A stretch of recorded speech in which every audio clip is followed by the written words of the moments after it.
All right, everyone. I think we are going to dive in and get started here. Hello, all, and thank you so much for joining us here today for the fourth session of Just Zero's Waste-Free Future Summit. This session is titled From the Ground Up, Local Leaders Driving Zero Waste Change. My name is Kevin Boudris. I'm the Deputy Director at Just Zero, where it's our mission to work with community members, advocates, and lawmakers all across the country to help them implement just and equitable policy solutions to climate damaging and toxic production, consumption, and waste disposal practices. I'm really excited about this session today because we're going to have 6 different leaders from all across the country who are proving that bold and creative community-driven work to reduce waste, oppose polluting facilities, and build healthier, more sustainable systems have deep roots everywhere that it matters.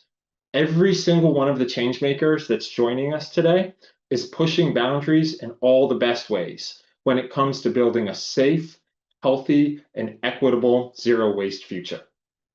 Our Waste-Free Future Summit here at Just Zero is intended to be a platform for inspiring conversations, practical solutions, and building powerful community connections.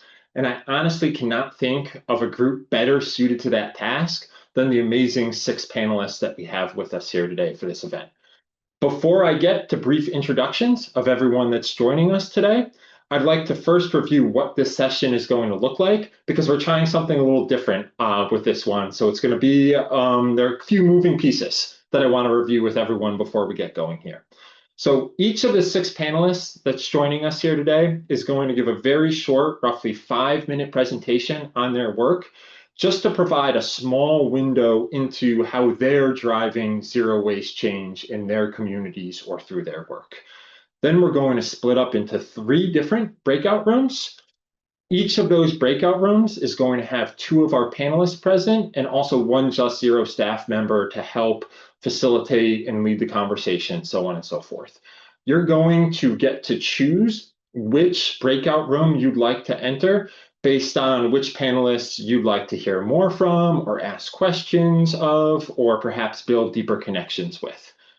This main session is being recorded, just as an FYI. The presentations that are given in this main session are also going to be recorded, but those individual breakout sessions where we're hoping to have some of the deeper conversations are not going to be recorded. If you're interested in receiving this recording or any of the other recordings from our Waste-Free Future Summit, please sign up for Just Zero's emails because we're going to be sending out an email as soon as these recordings are up in public. The goal for this session here today is to hear a bit from these change makers and then have a space to connect with them and with each other. So without further ado, I'm going to give very brief introductions again of our 6 panelists here today in the order that they're going to be presenting, and then we'll get going. So first up in presentation order is going to be Brian Loma, who is the Hazardous Materials and Waste Diversion Advocate for Green Latinos Colorado. Brian serves in the environmental justice seat for the Colorado EPR Advisory Board, and he also played a key role in bringing the Waste No More Denver ballot resolution to voters in 2022. After Brian, we're going to hear from Sarah Nichols, a policy strategist and sustainability advocate who co-founded Omnium Collective, where she works at the intersection of public policy, coalition building, and circular economy innovation. Next up, after Sarah, we will hear from Yayoi Koizumi, who is the founder of Zero Waste Ithaca and also a co-founder of BYO US Reduces, a national network supporting bring your own advocates across the country. Next up, we'll hear from Shashonda Campbell, who is the environmental justice coordinator for the South Baltimore Community Land Trust, where she helps create community-led development without displacement, permanently affordable housing, and zero waste infrastructure. After Shashonda will be Rebecca Burgess, the executive director at Fibershed, where she works at the intersection of ecology, fiber systems, and regional economic development. And last, but certainly not least, in our presentation order will be Lauren Sweeney, Head of Marketing at Redish, a certified woman-owned company providing full-service reusable packaging systems for institutions like schools, hospitals, and corporate campuses. Thank you so much to all 6 of you for being here and for making this event possible. I'm really excited to hear everything that you'll have to share with us. And first up is Brian. So I'll hand it off to Brian to take it away while we get the combined slideshow up for everyone. Thank you so much. Thank you so much, Kevin. As he said, my name is Brian Loma. I'm the Hazardous Materials and Waste Diversion Advocate for Green Latinos Colorado. And my work, as we get to the next slide, focuses around keeping items out of the landfill and teaching community how to be profitable by reducing the disposable goods that they consume. So in our zero waste diversion practices, the first thing that we teach businesses is that durable goods, every time possible, is the most economical way to run your food service industry. Compostables should be used only if they're going to be creating new soil, if they're going to be recycled as organic material. Otherwise, restaurants that are using to-goes and not encouraging that recycling diversion of the organic material are also just greenwashing that process. So in this process, we've learned very much in Colorado that we cannot just create the statutes of regulation, but that we have to be active in teaching both vertical and horizontally, from property managers to business owners to the tenants, as well as across the spectrum in event spaces and classrooms. As some examples, not only what the diversion is, but also that it works, and that in the process of diversion, we want to eliminate items that would contaminate our waste streams. And so when we are working with restaurants and the retail food industries, including event organizers and food trucks, teaching them that that the single-use plastics that they're introducing onto their plating are not only contaminating the food stream, but how it becomes somebody's job to have to pick each and every individual item out, helps solidify for those restaurant industries the how and why of zero waste, and not just saying like skip the stuff or don't use single-use plastics, but here's the humane reasons on why that's important. And then additionally, when we talk about teaching the business industries how to eliminate those items, showing them the financial advantages. And there's a link on the slide, and hopefully we'll get it in the chat here in a moment.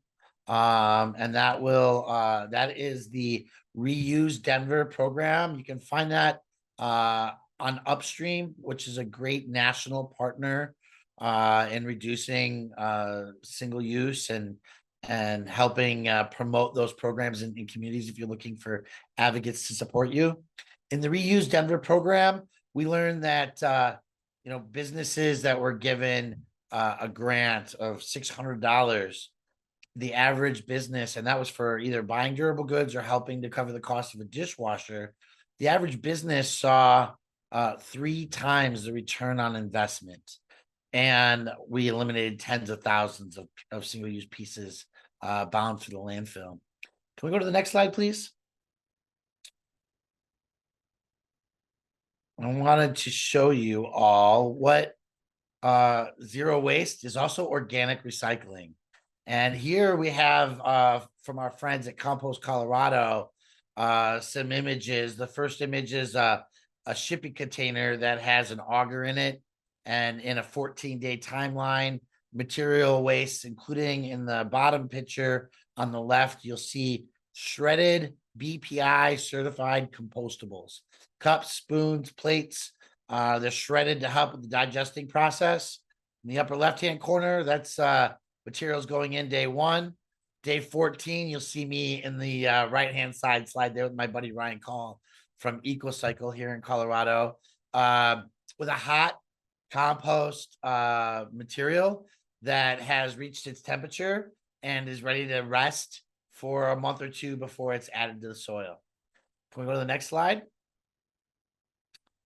By bringing those images and actually bringing businesses into a facility like that, we're able to actually help teach those in the in the food and other industries, government representatives, the how and why with some real hands-on understanding. But that's not the only thing we had to do. Colorado, we had to include at a state level a labeling law, the Compost Labeling Act for the state of Colorado, so that if it's compostable, it has to be on each and every individual package, each and every individual item, so that when you look at it, you know that it belongs in an organic recycling bin. We also had to help with methodologies of keeping it out of the recycling infrastructure in the first place.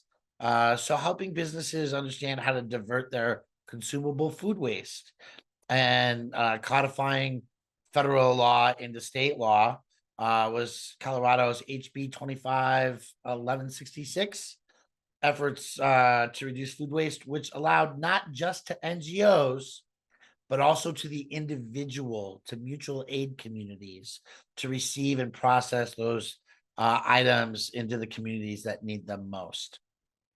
And the lesson that we learned from the Waste No More ballot measure, most importantly, carte blanche involvement. Do not have carve outs for businesses with a financial or volume base. Everybody starts with a diversion plan and thinking about how they can eliminate their waste and get rid of zero waste materials. And then those that can't make it happen get to apply for exemptions. The last piece and most important, as I said at the beginning, education on all levels, from the classroom to the vendor to the property owner, government. Everybody needs to understand the rollout and education simultaneously so that it can be effective. I look forward to hearing from some of you in our chat room. Thanks so much, Brian. That was really awesome. Appreciate it. Next up is Sarah. Hi, good afternoon, everybody. These are not my slides. Do you know that, Vanessa? There she goes. Okay, great. Just want to make sure that we get to those. Thank you all so much for taking time out of your day to join us here. I always say that time is our most valuable resource, and I really appreciate it when people share theirs with me. So just a little bit more about me. I have been a steward of Maine's waste laws since 2014, mostly when I was working at the Natural Resources Council of Maine. I worked there from 2014 till 2024. And since then, I've kind of gone out on my own as a consultant. And part of the reason for that is there's not enough, I say, good guy lobbyists for issues that matter to everyone and that are just good for the public. So I actually took NRCM on as a client to help advocate for policies and have been branching out beyond waste. And my biggest project probably ever now is I'm a policy director for an independent gubernatorial candidate. So I can assure you his policy platform will be very strong in this area. And I'm really expanding my, I do consider myself a policy artist. I love all of it, the development and the implementation. Anyway, so I thought I would do my presentation by just walking through 5 of the many policies, just mostly pulling out a little story or a lesson to share. And if you want to know more, we can talk about it in the chat room. So you can go to the first slide that I have there, Vanessa, please.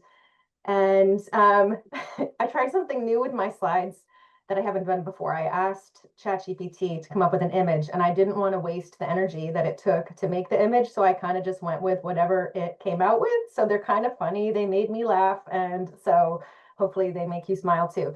Okay, so this tidbit is about our statewide plastic bag ban. And the story here is really the power of the community, the local ordinances. So over the years, there have been several attempts at the state level to pass a plastic bag ban. They were unsuccessful until a critical mass of local towns went and did it in Maine. So it started with Portland had a 5-cent fee, and then the town of York did a ban, and yada yada. And we could not get all of the towns to do a similar policy. They were just different enough, up to 28 or so towns, that finally the grocers and the retailers came and like called uncle and said, okay, we'll work with you. And we wrote the bill together that became the statewide law, which I thought was really special. We were the 4th state in the nation to pass that. Okay, next slide. This one is still kind of breaking my heart. So this is about a bill that we worked in coalition to pass that banned the importation of out-of-state waste, primarily from Massachusetts, that was going to our state-owned landfill. The state bought our state-owned landfill back in 2003 for the express reason to keep it from being filled from out-of-state waste, because you can get around the interstate commerce clause for that reason. But Casella manages the landfill for the state, and they were in partnership with a construction demolition debris recycling facility to basically bring waste in from out of state. They would make a pit stop at this facility, turn into in-state waste as residue, but they weren't really doing it much to it to pull it out. And it was just directly going into the landfill, to the point where 1/3 of the landfill was out-of-state waste, necessitating expansions, 16 tractor trailer trucks a day, huge environmental justice issue. We banned that practice, but since then, Casella has been claiming that they need this out-of-state waste to stabilize the sludge in the landfill. There's more sludge in the landfill because it's contaminated with PFAS, so it can't be land applied. This does not need to be happened, but they've been really successful at using the towns and others to roll back this law. So we're still waiting for its full implementation. It's due to be 2 more years before that happens. So, okay, next. This is in regards to, we just modernized our bottle bill in Maine. It's the most comprehensive in the nation. It includes the most type of containers than any other of the 10 states. It worked well, but it was just getting clunky. And I don't need to go into all of the details about what the changes were, but the point of this story is to modernize and to kind of redo an existing complicated system. This might have been one of the hardest things I've ever done, but it passed unanimously through the committee and the legislature because we had the right champion, the right legislative champion to really work to bring people together, but keep it strong. And this is the same for any other policy that I've worked on. But I just think that in any endeavor, whether it's local or state or federal, you really need those legislative champions. I think of it as a symbiotic relationship working together. They need the advocates and you need them. Okay, next. And this is, I wish Peter Blair was here. He's integral to getting our food waste bill passed here in Maine, finally. Maybe 6 legislative sessions it took to kind of prime the pump to get the Department of Environmental Protection and others on board, but it finally just passed this last year after some heroic measures taken by our champion bill sponsor on this to get it funded. And finally, we can join our other New England states in getting a food waste disposal ban going. Okay, so persistence is key. And one more quick story, and I'll hand it off. So Maine was, you can go to the next slide, Vanessa. Maine was the first state to pass the EPR for packaging law. This was my obsession for years, and it still is. We're not quite to implementation yet, but it will be soon. And just something really, I want to kind of end on a positive note here. It's really special about Maine's EPR for packaging law, and it's different in other states where all of the fees that producers pay on the non-readily recyclable material goes into a fund just for education and infrastructure investments. The fees paid on the readily recyclable materials are going to be done in a way where they're just reimbursing the towns for that cost. But the other stuff, it's really open-ended. How much money can be in there? It's going to depend on how much wasteful packaging is sold, and it's going to add up to many, many, many millions of dollars that we will need to invest all over the state. And this to me is just going to be, it's going to be a game changer for reuse. I think we're going to get a lot of investment in the infrastructure needed to build our reuse economy here in Maine and connect that with the reusables in the bottle bill. And I'm just so excited to see what happens there. Okay, so you can go just to the next slide. It's just a picture of my business card for anybody who wanted to reach me anytime. I love sharing my experience, and you can contact me anytime. Thank you. Thanks so much, Sarah. That was great stuff. Awesome hearing all those different stories about the different campaigns that you have worked on. We're going to keep it rolling and pass it off to Yayoi. Thank you. Hi, everyone. I'm Yayoi from Zero Waste Ithaca in Central New York, and I'm also the co-founder of the National BYO US Reduces Network. Thank you so much for Just Zero for having me. I'm really honored to be placed with other fantastic panelists. I want to start with my pet peeve. People call bring your own a low-hanging fruit. Like it's just about individual choice. But BYO, bring your own, is actually structural. I think it changes systems. Most countries promote BYO. Curiously, the United States seems to be the only one still restricting it under the state health and food codes. If it's so small, why do powerful interests seems to be fighting to keep it illegal? Maybe it's not a low-hanging fruit, but maybe it's a fruit that packs a lot of power. Next, please.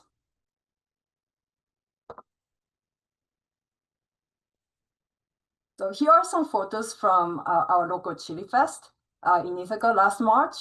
So many people were bringing containers, and we were just tabling there.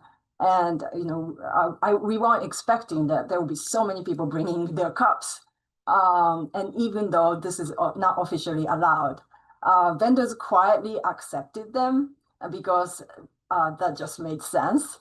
And this is happening all over. Small businesses allowing BYO under the table. In other states like California, Illinois, Oregon, and Maine, it's legal. BYO is a foundation of community-led reuse. It empowers ordinary people and small businesses to act directly without waiting for some company to scale reuse for them. And that when the conditions are right, people can be motivated to bring their own. It's possible.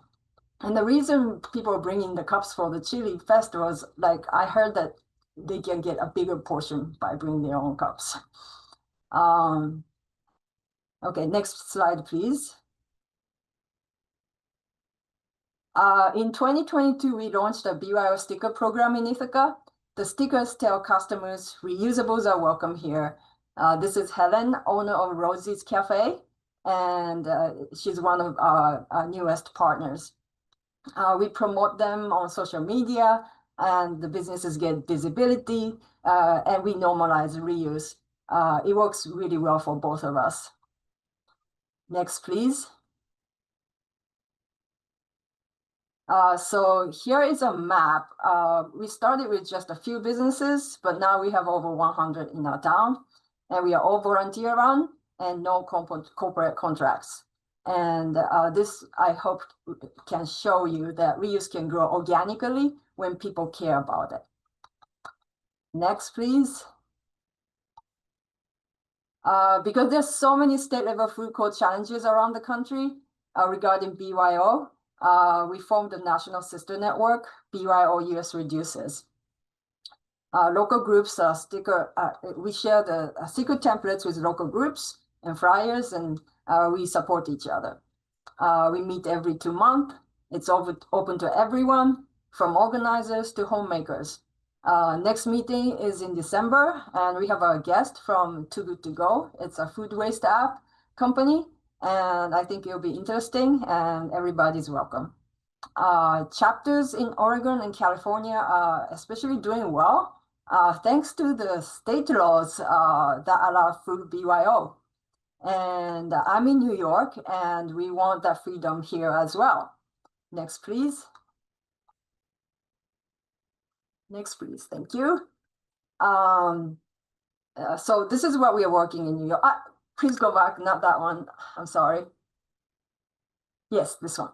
This is what we're working in New York. There's a bill in the state legislature regarding bring your own, but it only affirms what's already legal, which is to allow coffee cups for beverages. And the bill ignores takeout and grocery foods. So this is not helpful. So we launched a petition with proposed amendments to make BYO fully legal for food and protect businesses from liability. Next, please.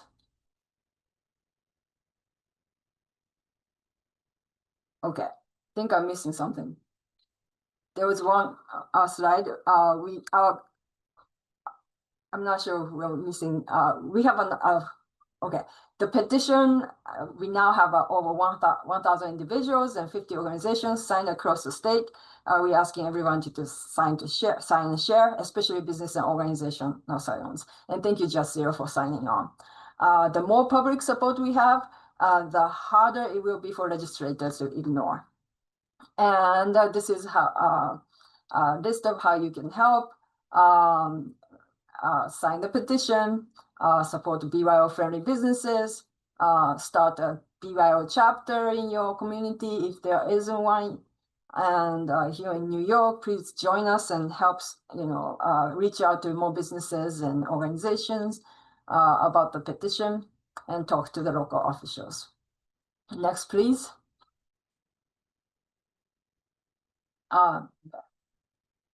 To conclude, BYO may look small, but it's the low-hanging fruit that packs power. It gives control back to communities instead of corporate reuse schemes. This photo is from Plastic Free July. We put 800 pounds of trash, including hundreds of bottles and takeout containers. Imagine the impact of BYO if it's fully allowed. Thank you for helping make BYO a basic right in New York and beyond. End of my presentation. Thank you. Thank you so much, Ayoi. Next up is Shashanda. Take it away, Shashanda. Hi, everybody. So great to hear all of the other wonderful presentations. I am so sorry my children is in the background, so if you see some little crazy human beings, that's what that is. I am Shashanda Campbell. I actually started in a group called Free Your Voice in high school, which was a student-led group that actually fought against the proposed incinerator that was going to be built less than a mile away from our school at the time. And this incinerator right here, the Bresco incinerator that we're actually doing a stop the truck action at right here, one of my favorite photos, it was going to be 2 times bigger than that one. So it was going to be burning 2 times the amount that this one actually burns here in Baltimore. That is the #1 air polluter already. So you can just imagine the impacts it would have had. But we were able to stop that. That was a 5-year fight as students. And since then, we really started to look at what our community have, talking to people, understanding their perspectives of what it is like living in the EJ community, and all of the intersecting issues. You can go to the next slide. So here at the South Baltimore Community Land Trust, which I actually help that I actually co-founded also. Our mission is community-led development, of course, without displacement, because even anytime we see development in our community, it means displacement. It's usually without our knowledge, without our support, and it's not actually supporting what we actually need. And then also a zero waste future, looking at reducing, reuse, and recycling all of the great things that we all know here at this panel today, for Baltimore City to do that just transition. You can go to the next slide. One of the things that was an intersecting issue in our community when we were door knocking, even as youth, and some of the things that we experienced ourselves was housing not being affordable, people moving all of the time. They lived on the same block in 3 different homes, or on literally like every block. But in the South Baltimore, people usually stay in that particular community. So they don't usually move out, but they just move in a house that they can afford. And so we wanted to address that as a concern of residents. And so we are doing permanently affordable housing. We actually did our first home that was completed and actually sold. And so we have our first buyer that's in that home right now. And we're planning to get a few more up by the end of this year. And we are servicing at the 30 to 50% area medium income where people can actually afford to buy homes. And so we're super excited about that. We're doing passive homes, which is standard, that is like, the way we compare it is like a regular mug to a thermal cup, right? So it helps with the utilities and keeping those lower for people that's in the community to afford. So it's also addressing those environmental concerns in the community. You can go to the next slide. And that goes to the environmental concerns that they're actually concerned about. There is over 70 stationary permitted facilities in Curtis Bay in South Baltimore, which has been a really, really big grave harm to health. I seen it growing up in high school, which is one of the reasons why we all started Free Your Voice, and we were able to easily link it to all of these things that was hidden in plain sight that we never really acknowledged, the harms that they create in our bodies. And so we started to actually look at how our communities were shaped and how do we begin to fight back as a community. Not saying we started that because, hey, communities have been fighting back before I was born. I'm just carrying the baton. And so we started to really look at how do we start to address those facilities that are all concentrated in our neighborhoods. You can go to the next one. And looking at solutions, common sense solutions. Half our job is making common sense common again. We don't have to burn, or we don't have to bury compostable items, right? We can just compost. That's what our ancestors did. It was feeding the soil, right? It was actually giving back to an environment that gives so much to us. And we stopped doing that, right? Because we created these systems that we think we need that actually overcomplicates everything and actually harms our health. So when it's being burned, it's creating CO2. When it is being put in our landfill, it is creating methane, which is equally as harmful. They're one of the two major greenhouse gases right now that we're fighting. And so we have been looking for our city to do that. Super excited. Our city has committed to getting a compost facility, but they're addressing yard waste first, but we're still working on that food waste component because most of what 40% of what we're burning at that incinerator is food waste. Yep, you can go to the next slide. And so one of the victories I wanted to share is because we have been trying to starve this beast and transition away and get our city to start looking at the alternatives like recycling, like composting, all of those different common great things that we pass over for these machineries. We were able to stop our state from actually funding this machinery by taking it out of our RPS. It's really a funny story. Around the time that proposed incinerator was happening in my high school, they went up to tier 1 in the renewable portfolio standards, which basically made them the same as wind and solar, which we all know that's just not true. And so we were able to finally get them back out of the RPS. Took many years, but we were able to get that policy done as part of the the Mid-Atlantic Justice Coalition. You can go to the next one.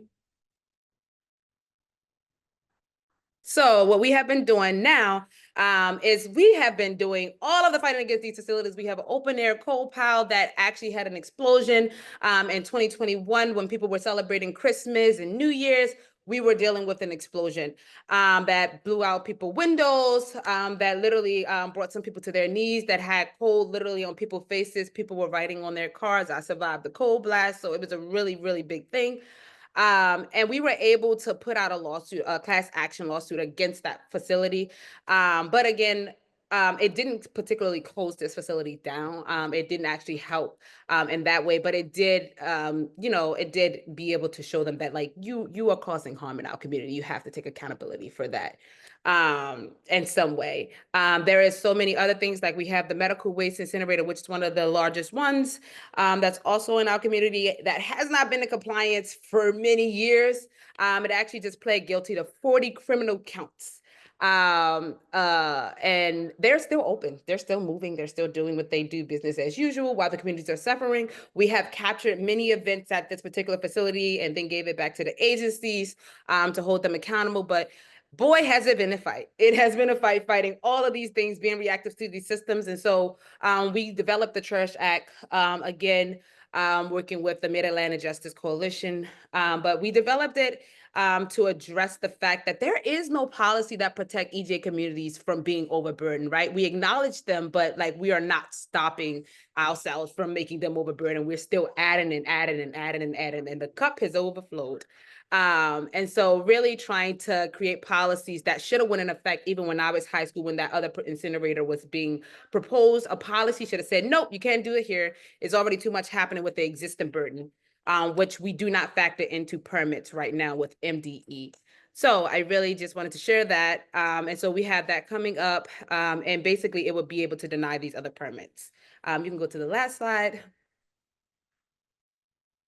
And I think our website for in support for that, for all of the other work that we are doing, but also some of the things that we do have coming up in session is this particular Trash Act. So testimonies, verbal, written, is really good for this, and of course, getting our agencies to endorse it. And I think that's all. Thank you guys for your time. Thank you so much, Shashonda. That was awesome. Really appreciate it. And up next is Rebecca. Hi, everyone. These have been incredible presentations.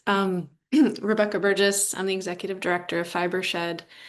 Our work is focused on evaluating the regional solutions that typically already exist in communities to supplant what is currently our reliance on plastic for fiber. So think about polyester, nylon, acrylic. All of those polymers are fossil carbon based. They come from the same sources that the fuel for gas powered engines derives from. Single-use packaging. Clothing is 66% of it coming from the same carbon pool.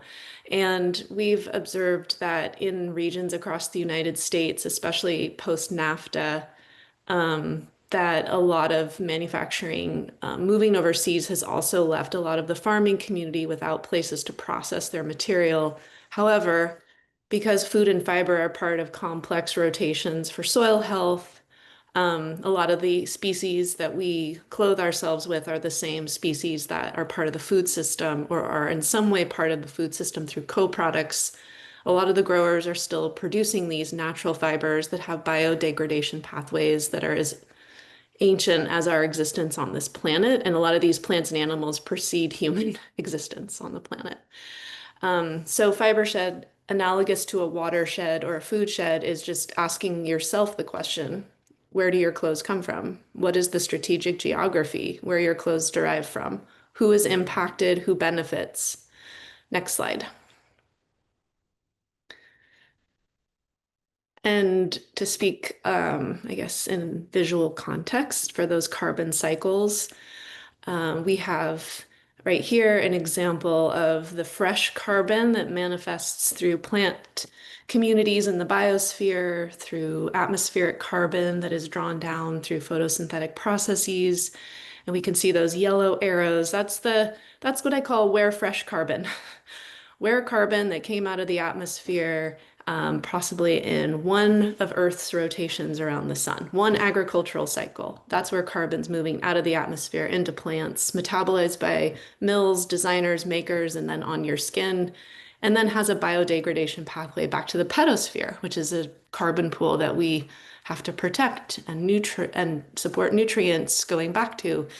Very different from a 640 million year old piece of carbon that you could be wearing if you're wearing Patagonia fleece or some kind of plastic Lululemon yoga pants. I don't know. It's everywhere. Next slide. And soil to soil is the framework that we've been, these are wonderful. These are Slow Factory fiber shed collaboration illustrations that I use for all ages. Soil to soil is emblematic of what we want to see happen in our textiles system. We know that the plastic textiles, there's all kinds of greenwashing ideas out there. You know, this polyester is recycled, or we'll use advanced recycling. You know, don't worry, we'll have textile to textile recycling. And most of what the textile corporation solutions are focused on is being able to use a very cheap feedstock, i.e. polyester. It's $1 a kilo. Cotton might be $2.50, $3 a kilo. And no, Patagonia is not one of the best companies. I just saw that in the chat. Um, and you can see wool and other materials going up and up and up in cost compared to polyester because of the incredible levels of subsidies. And I think there's some figures on really annually how much we're spending on fossil carbon infrastructure for nurdle development. That again goes into textiles, goes into single-use plastics. And again, the textile corporations will tell you, don't worry, it's recycled or we can recycle it. But at the end of the day, we want these materials to return to soil. Next slide. And this is compost we make on site. Again, if your clothing is completely to the point of where it can no longer become a rag to clean your clothes, to clean your floor, or it has no other prior use or other use in your home, because I always think of how we used to do things. We used to actually wear clothing to the point where it was, you know, degrading to the point where we would then we'd cut it up, we'd use it to clean our homes. Maybe if those rags were getting really beaten up, we might turn them into paper. Paper, before we had trees used to be paper-based, we used to use linen and cotton for paper. So textiles had these long arc lives in our homes and in our paper culture. It wasn't just something we wore. And then also just to point to the fact that no matter how much we try to keep our clothing in play, it will hit one of, you know, 3 carbon pools. No matter what happens, it's going to hit the soil, it's going to hit the atmosphere if someone incinerates it, or it's going to hit the oceans where we see a lot of plastic pollution from our textiles end up in the form of microplastics. So this visual is just to show how important it is to get our clothing, when it does hit the pedosphere, to be able to become a nutrient source for the next generation of food and fiber. Next slide. And that's it. Those are clothes that came from our San Joaquin Valley. Very easy to see how you can make clothing just from plants and flowers and roots. Don't wear trees. That's why I was another message. Don't wear trees. Lots of chemistry in those. Thanks. Thank you, Rebecca. And now I'm going to hand it off to Lauren to bring us home here with the presentations. Thank you so much. Hi, everyone. Nice to meet you. My name is Lauren Sweeney. I formerly led Deliver Zero, another startup in the reuse space, to exit, and now am leading marketing at Redish.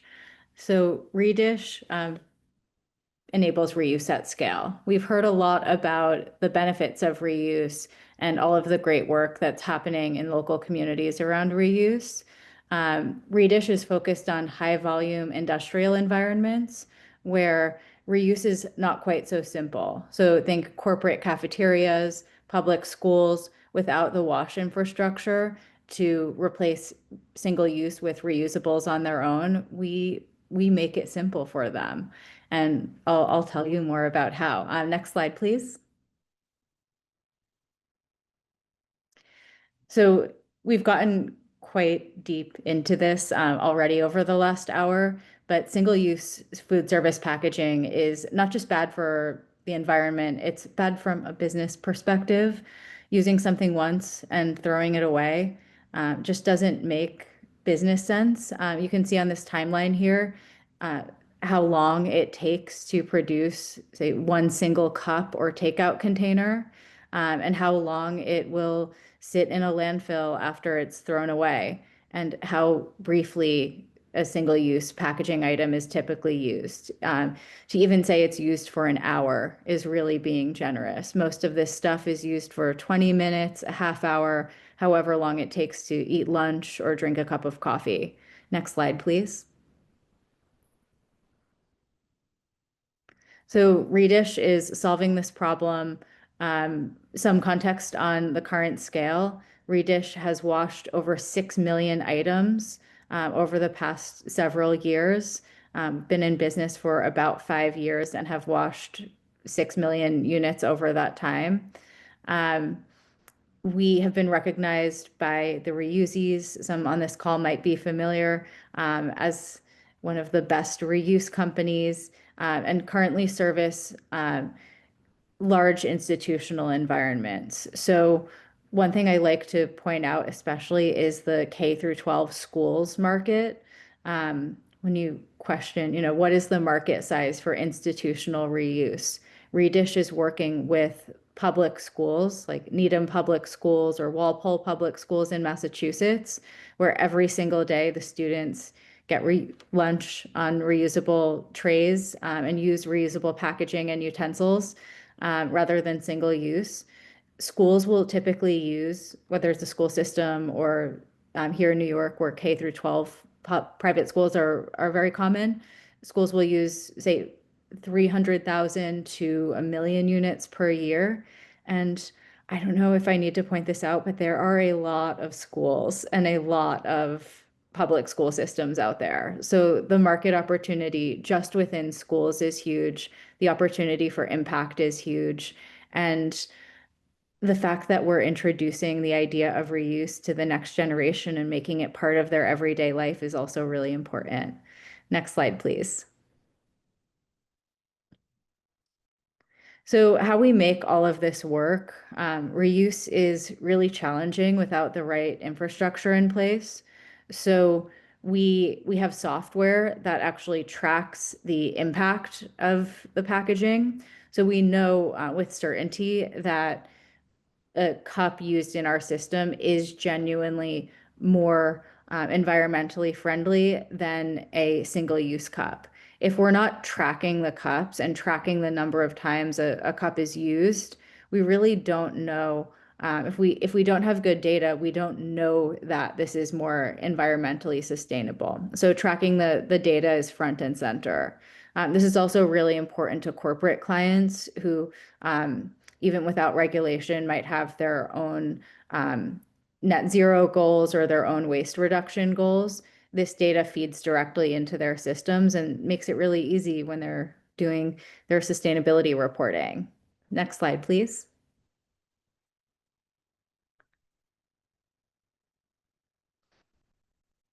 So there are 3 main components.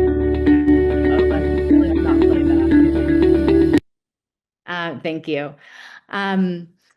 First is the facility itself. A warewashing facility almost functions as both a warehouse and a facility to handle warewashing and get stuff back into circulation.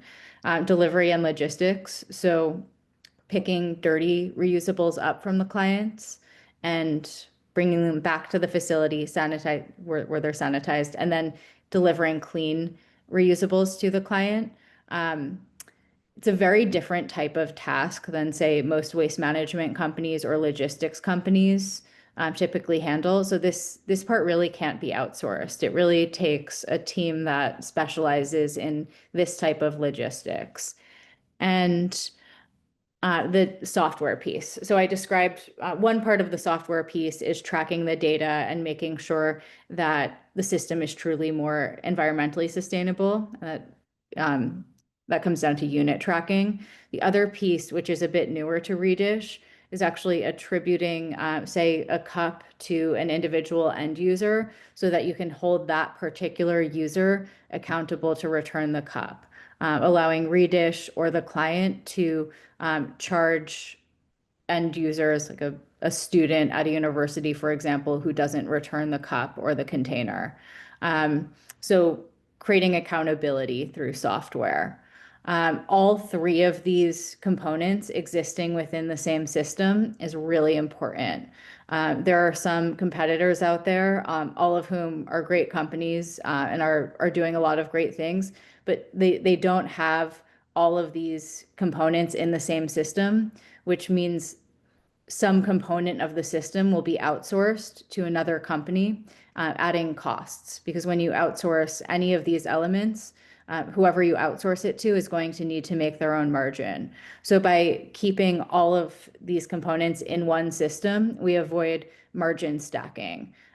This sounds like, boring MBA talk. This is more of an environmentally focused panel, but I bring this up because making sure that we get reuse as close to cost parity with single use is really important. So this system and delivering as many cost efficiencies as possible is how we get there. All right, next slide. So we make it easy. We make it basically as easy as receiving a shipment of single-use containers. Some of the biggest pushback reuse companies get is that it's more operationally complex. And I say, no, it's not. It's not more operationally complex. We show up, we deliver reusable packaging to you, your students, your employees, your guests, whoever, put the reusable packaging in clearly marked bins. We come pick up the dirty reusables and we keep you stocked with new ones. It's not quite as operationally complex as it's made out to be. And once clients get going, they see that this is true. And they also notice that there's a really significant reduction in the amount of waste their facilities team is hauling out of the building. Okay, next slide, please. So there are two different ways that we work with clients. And I saw some questions in the chat about like where we can work. This is another important piece is how. So one is the full service program described. This works for clients that are interested in using Redish owned wares. So those are the polypropylene containers that have been in a couple of these slides. The other side is some clients have their own reusable packaging and they need washing and logistics for their own reusable packaging. For example, some school systems are buying their own stainless steel trays and they're outsourcing washing to Redish. So just a couple of different ways of thinking about it and a sampling of some of the clients that Redish works with at the bottom. Okay, next slide. Okay, these are the Redish owned wares, and we're always happy to send out samples and send out information on what products Redish offers and also products you can procure yourself if you prefer the outsourced washing option for products you own yourself. Next slide. So we're tracking all environmental metrics using the SKU level tracking. So this is 1 year's worth of stats. Each client can see their own stats in real time through our dish track software. And this just validates that everything we're doing is working in real life. Next slide, please. I'm trying to go fast because I know we're coming up on time. Yeah, so the Redish difference, some of this is really obvious. It's better for the environment. Waste reduction, I think everyone on this call would take as a universally positive thing. But there are some surprise benefits. One of the things that we've heard recently from clients, and they actually feel so strongly about this that they want to do an event with us in Boston to kind of talk about it more broadly. So maybe some of you would be interested in coming. It actually helps improve employee morale. So the Redish Cup program in this one company's office really improved morale to the point where the sustainability team is really going out of their way to celebrate Redish, not just within their own company, but among other sustainability teams and facilities teams, because they've seen that strong of a culture impact. Next slide, please. All right. Thank you all so much for listening, and I look forward to answering your questions. If we don't find each other in the chat rooms, please feel free to email me. It's lsweeney@redish.com. All right. Thank you, Lauren. And thank you everyone for the really awesome presentations. So here's what I'm thinking we do, because we're getting close up to time. We're going to go into our breakout rooms. I understand that some folks will need to drop off at 4:30, and that's great because that's when we're supposed to end. We'll keep the breakout rooms open for 10 minutes. So until 4:36 for who's ever able to stay, so we can cover as many questions and get as much interaction as possible. And then those folks that are able to stick around that long will come back here. So we've got a slide up here with the different breakout rooms. Brian and Sarah will be in room number 1. Yayoi and Shoshanda will be in breakout room number 2, and Rebecca and Lauren will be in breakout room number 3. There should be a box that comes up that allows everyone to pick what breakout they'd like to go into, and we'll see folks in those rooms, and then back here at 4:36 to wrap up. Thanks, everyone.